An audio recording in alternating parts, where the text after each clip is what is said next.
Susie, Rob, are you ready for next week? it's going to be an exciting one. And that is because we are going to be absolutely crammed full of fossil files extravaganza news at SVP in Birmingham. We are an SVP being the Society of Vertebrate Paleontology annual meeting, which is on a rare trip outside of North America. How exciting! Pack your bags.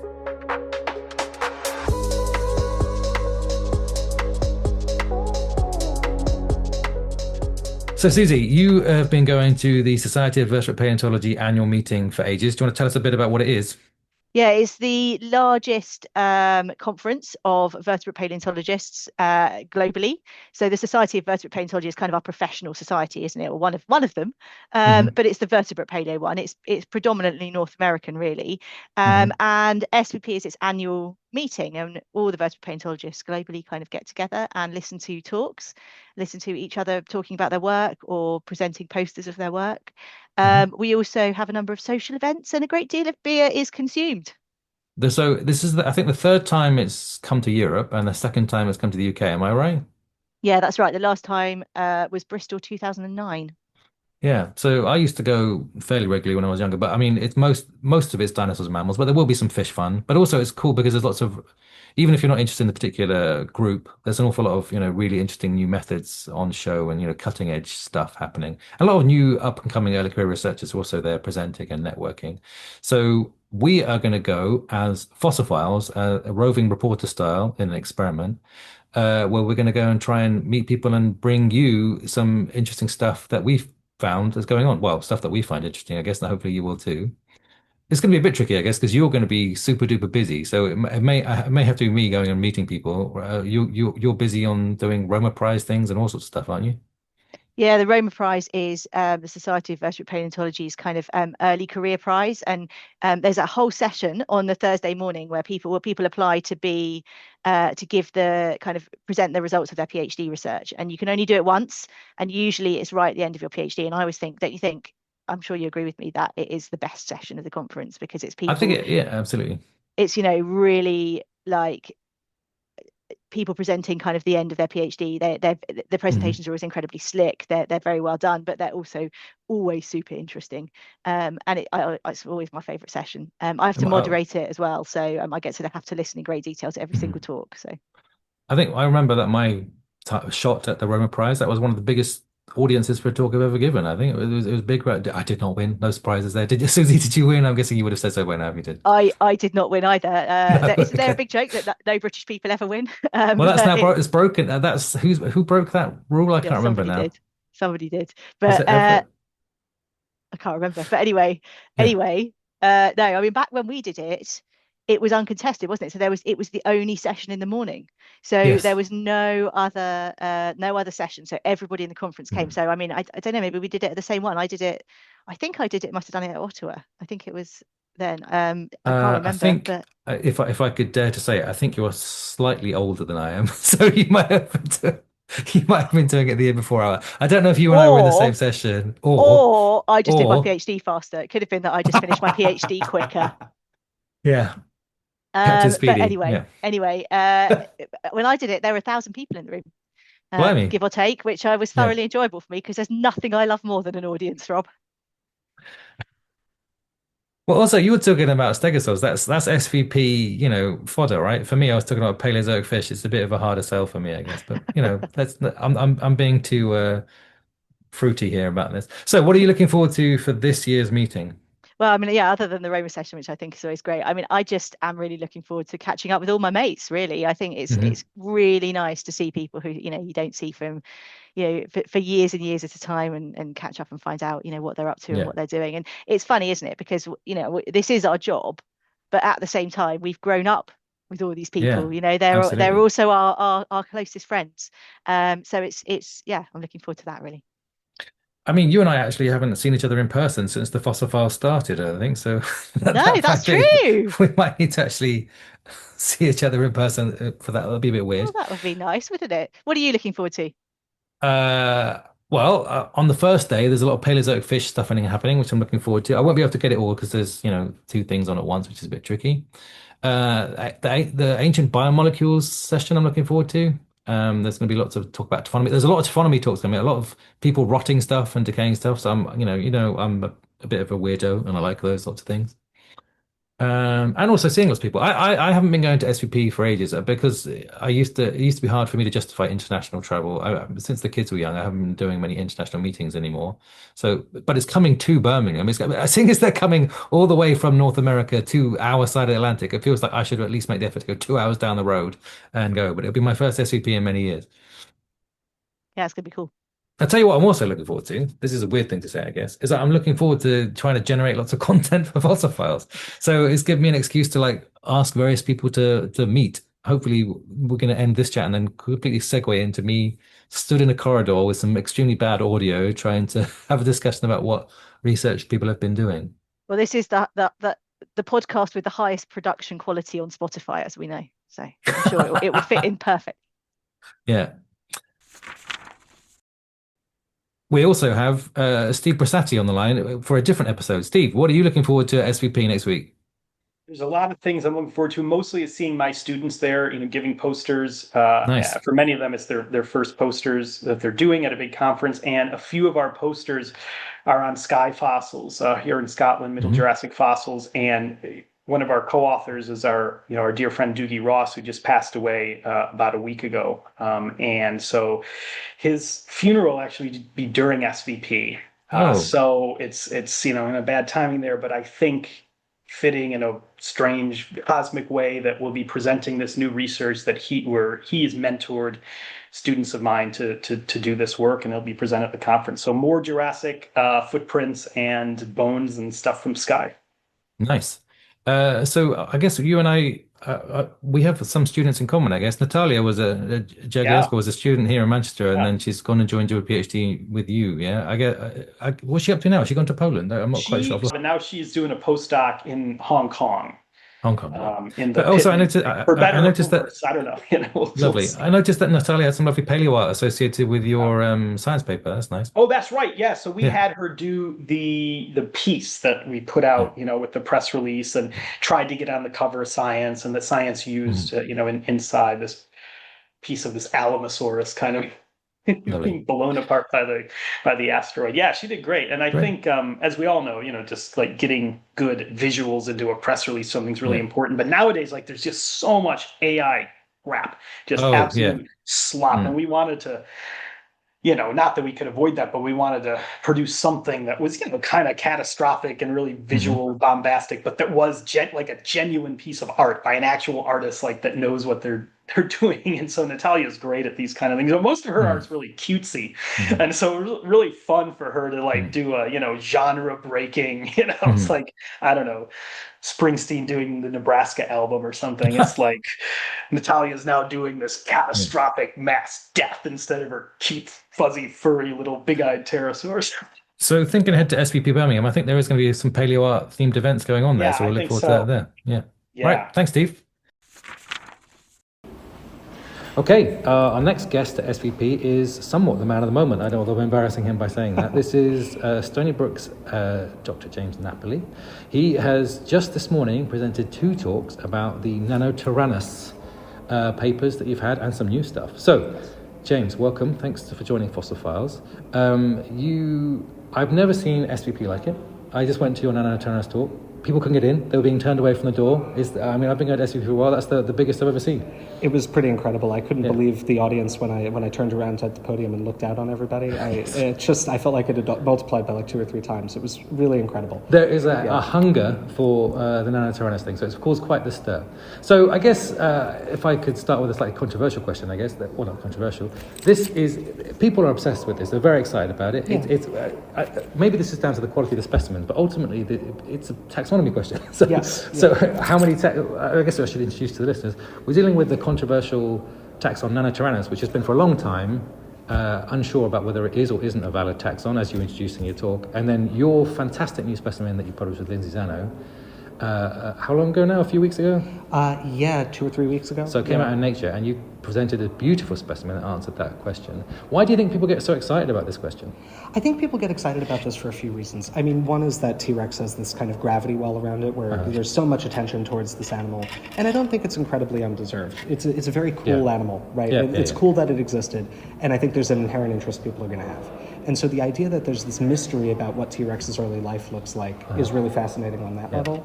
I think the other reason people are interested in it is that Nanotyrannus is a wonderful encapsulation of so many problems that we deal with in paleontology. And I think to some degree, it's almost attracted all of that attention that could go to every other taxonomic issue that we have where we think something might be a juvenile of something else. Not in a bad way, but that it's essentially magnetized all of that energy towards it. So there's all of these very strong feelings about what the animal is and how we should do science, how do we do taxonomy, what kinds of traits do we expect to change during growth, what do we think ontogeny can look like. All of that is part of the Nanotyrannus debate. And so it's a wonderful encapsulation of a huge part of our field, and I think it's many people's first exposure to it, and so I think that excites a lot of people. It was certainly mine. I think that's true. I think I guess that's a good answer, because when I think about my undergraduates, I'm not, if I want to talk to them about, trying to identify taxonomy or phylogeny or different kinds of paleobiology issues. If I do it with Paleozoic fish, that's a harder sell, even though that's what I do, but also, I guess the other advantage is that a lot of people have spilt, as you presented in your talk, you showed that a lot of people have spilt a lot of academic blood over this conversation, which I guess you guys have, I wouldn't say the word solved, but you provided a big, significant chunk of information. So that's down to this amazing specimen. So this is the fighting dinosaur specimen. Dueling dinosaurs. Dueling dinosaurs. Okay, so the North Carolina Museum's trademark office would hate it if I used the wrong term. Yes, dueling dinosaurs. So this is an amazing specimen that the museum was able to get a hold of. So that's quite the tale. How did you manage that? Well, it was a very, very long-term fundraising campaign. I think I wasn't part of that. This all happened before I joined the project.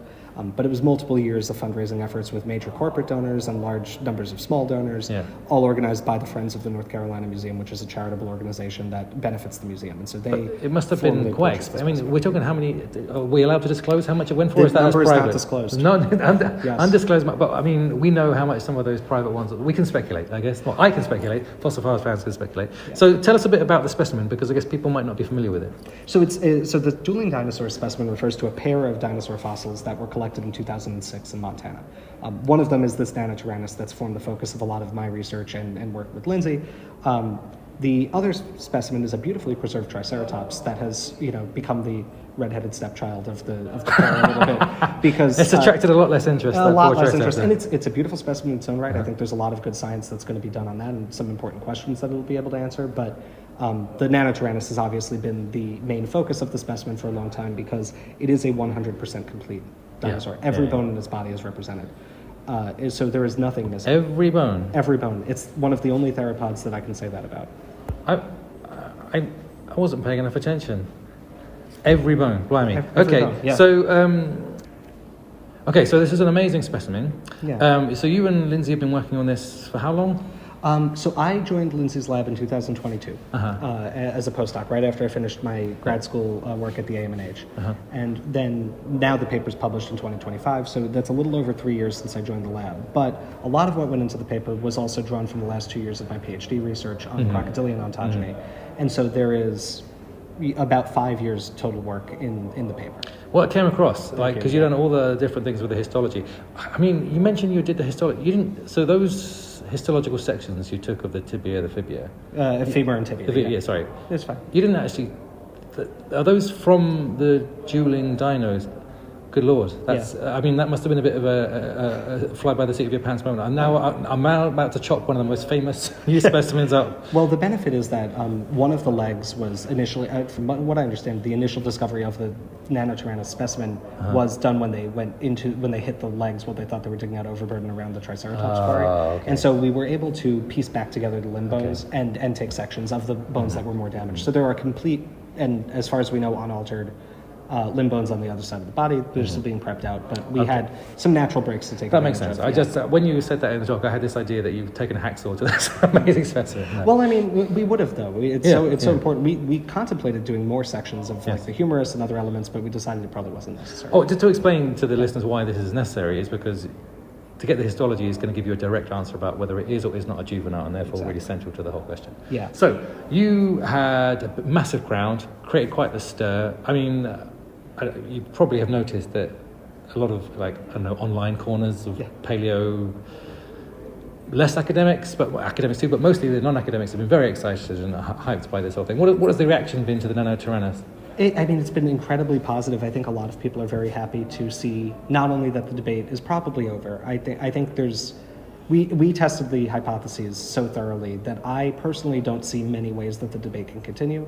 I imagine there will be quibbling over particular characters or some edge case possibilities, but I think the general answer has been accepted by everybody who used to think the opposite opinion, which is just that Nanotyrannus is indisputably a real animal. And many people are very excited that the debate's over. I think many people are even more excited that it adds this unexpected wrinkle into our understanding of the ecosystem T-Rex lived in, and shows just how much science still needs to be done on these animals, right? So, I mean, have you had any naysayers?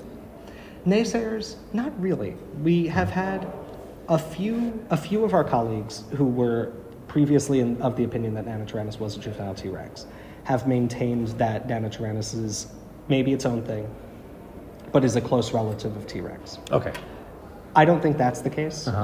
Some people have said that they still think the Jane specimen, which we think is the second Nanotyrannus species, they think that's actually a juvenile T-Rex. Now, I disagree. I expect that the remaining debate that happens is more going to be about what is Jane, because Jane is different than all the other nanos in some ways, and is very different from a T-Rex. And so while I think it's more likely to be a second Nanotyrannus species, there's ambiguity there that I think will furnish a little more discussion. So you're now at Stony Brook. Is that what the future holds for you, or are you doing other things? I mean, you've been working a lot on fossil ontogenies. What's next for you? Well, I mean, I'm going to stay at Stony Brook for probably as long as I can. It's a wonderful group of researchers. It's one of the only places in the U.S. where there is a Department of Anatomical Sciences. So I work in a department with other anatomists and paleontologists. We all work on the same kinds of problems. It's a wonderful community. I love my colleagues. Obviously, who knows what the future will hold long term. As I continue developing my research program there, I'm trying to take what I've learned about ontogeny and apply it at a more integrative level to our understanding of the fossil record, taxonomy and systematics, but also just how we understand the origin of novelty. Right? We always say that ontogeny is when novel traits appear. Right? That's changing how you develop is going to give you new traits. And what I think we can do is use what I've learned about what kinds of traits don't change as an animal grows and are therefore likely to be more diagnostic to help us make more realistic models of character evolution, which might help with systematics. Well, and this is a language I like to talk, because I've been, me and some of my team have been trying to do that with the Paleozoic fish. Or we've got a third element where we've been trying to look at ontogeny and phylogeny and taxonomy taken apart, and also taphonomy, because we're looking at the characters. I guess because we're looking at the soft body stuff, that's a problem. But I guess for you, taphonomy is rarely a problem. With the Duelling Dinos, there's such a beautiful preservation. Yeah, I mean, certainly we don't have to deal with that as much of an issue of like, are we not seeing character states because of taphonomy? It's usually just, is it broken or is it not? But I will say that I think that there's a lot of really exciting work to be done, because as we, on a very basic level, even if I never develop a new model or anything, I think we need to pay far more attention to traits that are to some degree architectural, like placement of foramina and sinuses, than we have historically in these analyses. And it's really affected the way that I hunt for characters when I'm building new phylogenetic matrices or revising old studies. More phylogenies is what we like to hear. Exactly, and that's what I think we always have to do. One final question for you, I guess. So whilst you have drawn massive crowds, what are you looking forward to seeing, or have you seen yourself or other research? Oh, well, so, I mean, my favorite talk that's happened so far has definitely been, the two tyrannosaur talks prior to mine were great. I really, really enjoyed seeing them because they dovetailed in very interesting ways with what I presented. One of my favorite talks was from a colleague at Stony Brook talking about a new canicnathid specimen. That talk's embargoed, so I can't go into details, but it was beautiful and a lovely talk. I'm really excited to seeing some of the talks that come up later in the meeting, but I'm even more excited to just finally be able to talk about all of the research questions that I've thought about with colleagues here, now that this huge thing that we had to keep a secret for a long time is out there. I guess this has been weighing you down. You haven't been able to talk about this until now. Now you can go and talk about it. I've had to be very oblique in how I discuss any of these issues with colleagues, and I think, now that I can say, well, because Nanotyrannus is real X, Y, and Z, I just think it's going to really be a wonderful meeting of me talking to colleagues about interesting questions and potential collaborations that doesn't have this kind of elephant in the room that we have to talk around while we're doing it. Okay. Thanks, James Napoli. It was a pleasure to meet you. Thank you. Pleasure to meet you too. Oh, and And one final thing that I forgot to mention is that you've got your own YouTube channel, right? What's the content and what's the name we're talking about? So our channel is called Skeleton Crew. It is me and 4 of my close colleagues and friends in paleontology, and we do a varying kinds of content. We talk about depictions of dinosaurs and other prehistoric animals in media. We're increasingly talking about new scientific papers and developments in more detail, and we're trying to really be. What we always say for the channel is we want it to feel as though there's a group of scientists in a room talking in an accessible way. And if you're somebody who's interested in the science, the door's open for you to come and join. Great. Well, I'll have to check out Skeleton Crew. Was that what it's called? Yeah, okay. Thank you very much. Have a look. Okay. Hi, Fossil Files is very happy to welcome Yara Haridy as one of our first guests from the SVP live interviews. Hi, Yara. How are you doing? I'm doing great. Thanks for having me. I'm excited to talk to you. Yeah, so we are hoping to try and meet people and ask them about the things that they've done and that we find interesting. You know that we find you interesting because we already have covered your Nature paper earlier this year. So obviously, as a quick reminder, we talked about your paper where you looked at these Cambrian bits and pieces that were like the earliest vertebrate biominerals, but now they're not. But were they? Yeah, exactly. But they were crabs. So what's the sort of reception been to that? Have people been... Yeah, we became really big in Japan, turns out. Oh, yeah. Is that because of Sakamambaspis? I really don't know. Okay. It's so most of the news coverage, over 70% of it is from Japan, and then there's a whole chunk is from China, and then the rest is North America. It's been really good. It's been by far my most covered paper, and everyone's like, what do you mean crabs and teeth and Cambrian bits? What are you talking about? Because it has so many weird aspects. So is that some of the stuff still ongoing? Or, I mean, when you and I spoke about it, I don't know, 2 years ago? Like 2 years ago. You were working on this massive database that was going to be really powerful for stuff. Are you still... We published the database. It's open for anyone to use. Yeah, absolutely. I missed the data. I was too busy reading the glossy images in the front. Yeah, no, I mean, all of it, it's mostly invertebrates. That's probably why you were laughing. Oh, I see. Invertebrates. Okay. But it's mostly invertebrates, but it's invertebrate biomineralization bits. So we have parts of echinoderms, we have parts of crabs, we have parts of horseshoe crabs, the antennae of like different lepidopterans, we have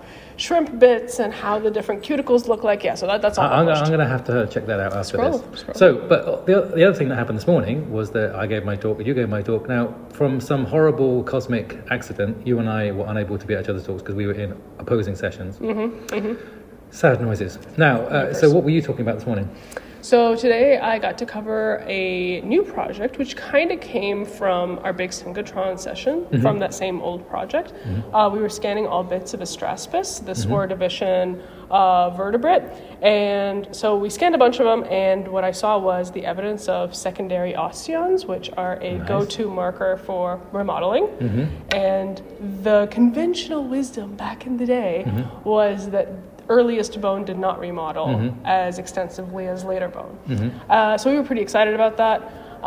So that's what I basically presented, just earliest remodeling. How do we know it's remodeling? It looks really weird in some of these astraspids. It's not consistent. So like you scan one scale, you scan the other. It was like maybe less than 50% of scales had any evidence of remodeling. So it's really bizarre.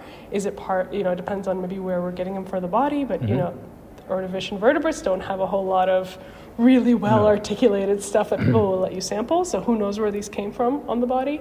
So yeah, there's still a lot of really open questions, but we basically dragged the ability to remodel all the way down to the base and origin of vertebrate bone. So that's quite a kick up the arse for ideas about bone evolution then, I guess? Or kick up the bottom, maybe you would say. I mean, you're the one who's editing this, so I'll say okay. But it's more of like, people have floated these ideas, which is like, have things been acquired piecemeal as bone evolution went on, or was everything kind of latent and just like sitting at the base and just depends on when it gets activated? And it seems like it's the latter, that everything shows up at the beginning. It's really weird because these early vertebrates, as you know, like don't have osteocytic bone. They have aspidine, quote unquote, or an osteocytic bone. So that just means their bone doesn't have osteocytes. So all the physicians and people I work with are like, what do you mean? What do you mean bone without osteocytes? What do you mean bone without osteocytes can remodel? I see, because this is a weird panoply of tissues they're not familiar with. Well, it's also, we think of bone biology so backwards, right? We look at this very pruned tree of life, and it tells us this is how bone works, but it's based on 3 mammals. Yeah. Right? Yeah. And so as far as we know, osteocytes are the ones that orchestrate remodeling. They're the ones that sense bone strain. They're the ones that actually help with growth orchestration and a bunch of other things. So how does bone do bone without them? But again, we're looking at things very backwards. So it's kind of fun to freak out doctors, but it's also interesting to bring that down and be like, well, maybe that's a secondary acquisition that osteocytes got from something else. I should have done a bit of introductions to who Yara was at the beginning of this. I'm now making apologies to Yara. So Yara's a Canadian who's done a PhD in Toronto. No, it wasn't Toronto. Was that your master's? Master's in Toronto, and then PhD in Chicago. No, PhD. Master's in Toronto, PhD in Berlin, postdoc. Oh, in I'm Chicago. sorry. I'm forgetting It's out okay. Berlin. I missed out Berlin. Apologies. But you're in Chicago now. So you go to SVP fairly frequently, I'm guessing. What are you looking forward to, or what have you seen this year? Or is there anything you've seen this year already, or something you're looking forward to this year? I mean, the synchrotron symposium this year was There was a lot of good stuff in there. kick-ass. Yeah, it was really good. Yeah. So far, this SVP has been really nice, really inspiring, lots of fun work, lots of students doing really interesting things. You know, I feel like I'm already becoming a senior around here. In that, you know, one of the first SVPs I went to, people were introducing what synchrotron was. They're like, look at this, we applied this here, and now We've got the a whole students session on it, and the students doing it. Well, And they were the students- raised with this, right? This Exactly. isn't exciting and new to them. This is just standard. Exactly. I'm now looking to see if I can see any grey hairs as you. Oh, there's a couple. There's a couple. There. But it's true. It's just interesting, and now they just do it as a matter of fact. This is one of the ways we test this blah, and it's just one of the ways people do things before they start to prep things. And everything's changed so much I've been in paleo less than 10 years, and it's already changed so much. It's been so nice to see. It's mad to think that you would have to have a particle accelerator as a starting entry level to get into it. I can assure you there's lots of type of paleontology that you don't need it. Agreed. It's also nice to see that there's a lot of people doing more modern comparisons. So like some of the early fish sessions today, there was a lot of scanning of modern contemporaries and looking at like brain space. So that was really nice. I feel like that's also been a change. I think so too. I think we need the data set, right? I mean, if we've got these high-powered images of a fossil, then I guess we actually need something to compare it to, which, I mean, people don't routinely go on, high-powered X-ray of a platypus might not necessarily be something that was motivating a zoologist, but we need that data in order to compare it with the mammal record. Yeah, no, absolutely. Anyway, other question, I guess. So I introduced you as Canadian, but you're also Egyptian-Canadian. Yep. So you've spent a lot of your career in Canada and America and Germany, but Egyptian paleontology is having a bit of a moment. Yeah. So there's all sorts of exciting stuff coming out of there. A lot of that stuff is, as far as you and I are concerned, much more recent, right? We're talking about Cenozoic things, but I don't know if you've been keeping an eye on it or having much connection to what goes on in Egypt. Yeah, so I definitely touch base with Hisham Salem's lab. Often it's the big revolution that's happening in Egypt when it comes to paleontology is actually just one little scrappy lab who bats way above their weight average. That's not the right term, but you know what I mean. I know what you mean. And yeah, there's Cenozoic stuff, but there's plenty of early dinos. There's some weird fish. They're also getting some soft tissue preservation with some of their fish stuff. Soft tissue preservation. Yeah, you should definitely contact them. Okay. There's one little fish that has its fin up and it's preserved all silly, but it's just such an untouched area. There has been work done there by Europeans for a long time, but then they kind of just left it. And then there's so much more to be done. There's crocs, there's everything. Lovely. So Hisham has a lot. He's a mammal paleontologist first and foremost, but he has students that do croc stuff, fish stuff, dinosaur stuff. So I'm very excited to see what comes out of Egypt in the coming years. But what about closer to home for you? What's happening next in Chicago? I have started Colorado fieldwork, not quite Chicago, but I'm digging in the Ordovician. I'm going fishing in the Ordovician. Oh, good. Well, Ivan's here. You're going to go and chat to him. I'm going to go poke him a lot. Yeah. Okay, because he spent a lot of time with my namesake, who, as far as I'm aware, we're not related unless there's something going on there. Do you remember when I first met you and I was like, oh my God, you're Astraspis paper, blah, blah, blah. And you were so nice. You were such a kind man that this happens all the time. I know, but it was so embarrassing. I wanted to blink out of existence. I wanted to cringe out of existence. As is always the case with those cringy moments, the other person has almost certainly forgotten it. Yeah. Right. Well, thank you, Yara. Enjoy your meeting, and I'll catch you later on. Right. So, that was day one of the Society of Vertebrate Paleontology meeting in Birmingham. I'm going to try and track down Susie and bring you some more chats and conversations with people tomorrow. Bye.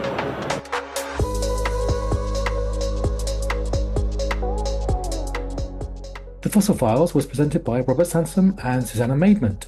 You can find more information, including links to the original papers that were discussed, at fossils.libsyn.com, and you can contact us at fossilfiles.pod@gmail.com.